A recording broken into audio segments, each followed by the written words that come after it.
On the afternoon of June 30, 1942, the British withdrew through Alamein, and the 1st South African Division established a new defense.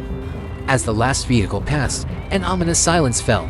Immediately after, the unmistakable sound of enemy engines approached. The enemy was none other than German General Erwin Rommel, who had defeated a unit of the 8th Army at Gazala a month earlier. He next stunned the British by capturing the important port of Tobruk, Egypt, with almost no effort. Now General Rommel was racing towards the Suez Canal, causing widespread panic across Egypt.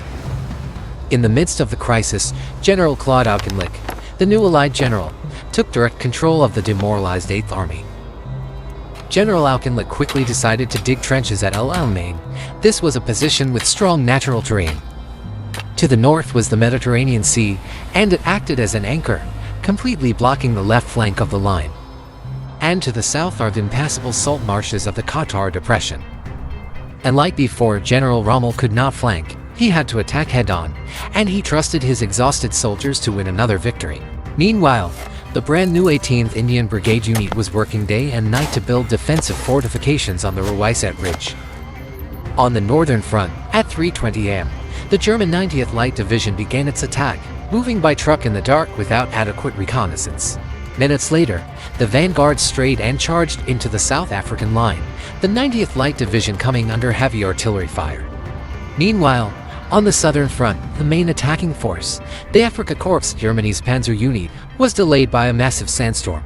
When the storm cleared, General Walter Nering believed his 55 tanks had outflanked the British, but were immediately attacked by the Allied Desert Air Force.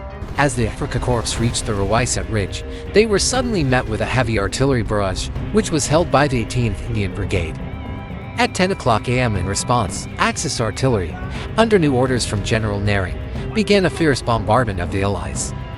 Physically and mentally exhausted, the Axis forces sent to British prisoners of war holding a white flag, demanding that the Indians surrender within 30 minutes. The 18th Brigade Command sent a brief radio message to the Germans: "We will fight to the end." Back north, after more than 6 hours of being pinned down, the 90th Light Division remobilized, driving east to find a way to the coast. Little did they know that they had just driven straight into a kill zone covered by 7 Allied artillery batteries. The situation was so bad that General Rommel himself, who had advanced to push the division, was forced to seek cover on the ground. On Rawaiset Ridge, the last 55 tanks attacked head-on.